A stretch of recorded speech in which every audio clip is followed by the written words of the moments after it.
which I think Malaysian steel sector has been in the dumps for a while. Now, what has actually changed? I think if you talk to the steel players, right, obviously the China dumping steel is a major factor that dictate, the prospect of our local steel industry, whether it will do well or not. But last year when I interviewed Liew Teng, right, they actually keep repeating, telling me that China is no longer dumping steel.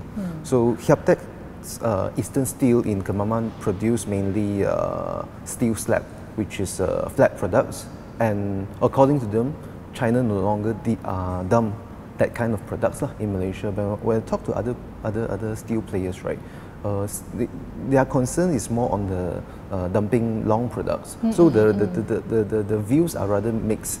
Okay, so in general, I think it's safe to say that the worst is over on the China dumping part, because obviously China is also controlling their own steel industry. They're closing down the induction furnace, and they also most of the steel that they produce in China, right, is more for domestic consumption.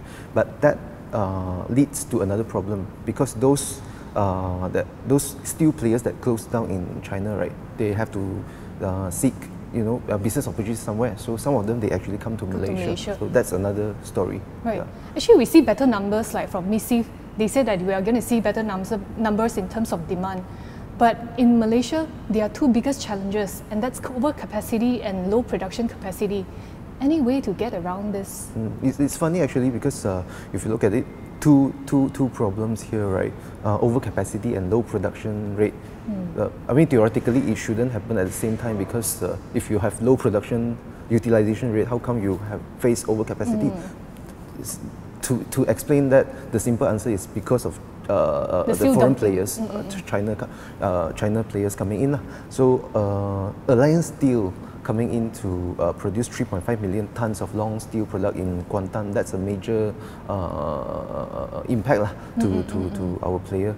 So how to address this? We don't actually have an immediate solution, I think. But one thing that the industry players pointed out is that at least we should do some damage control.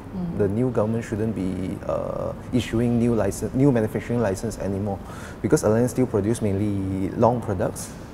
Damage already been done.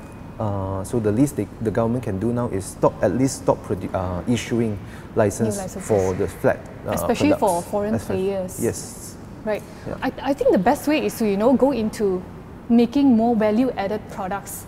But the thing is, if China keeps dumping flat products here, right, is the local players going to go into the same sector? I understand where you're coming from, but again, have to understand that I'm sure you know, long products is meant for construction and infrastructure activities, civil engineering and all this.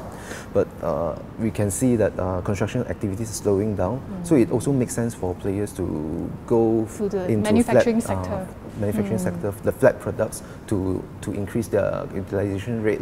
So after what we have said just now, do you think it's time to look at steel stocks? I think the straight answer is no.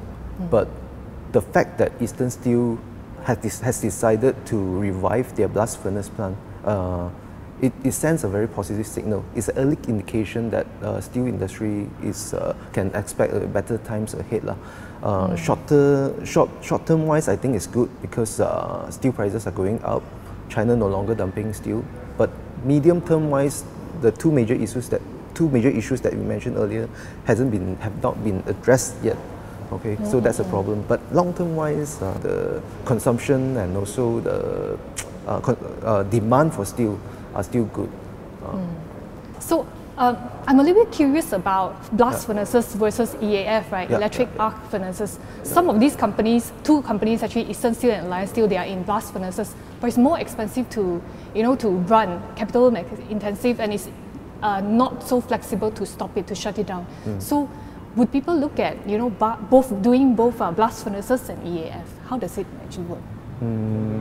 Actually, it's kind of difficult. I say for Andrew Resources, because they use hybrid furnaces, right? Other than that, actually you have to make a decision to go for blast furnace or electric arc, because it's a totally different technology, and also the cost structure is so much different. Because electric arc furnace use steel scrap, 100% steel scrap, and blast furnace use 95% iron ore plus 5% steel scrap. And if you look at the prices of steel scrap versus iron ore, actually iron ore is actually cheaper. Okay, it's about $70 per ton versus steel scrap $270 per ton. So cost-wise, production cost actually blast furnace is much lower lah.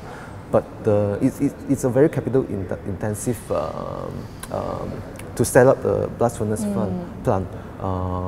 What I understand is at least 3 times more expensive than EAF.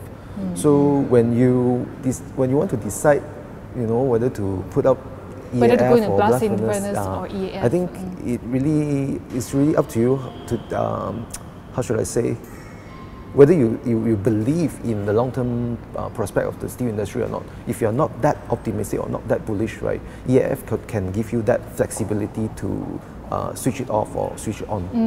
Because blast furnace, you cannot simply shut down and turn it on. It's less flexible basically for blast furnaces.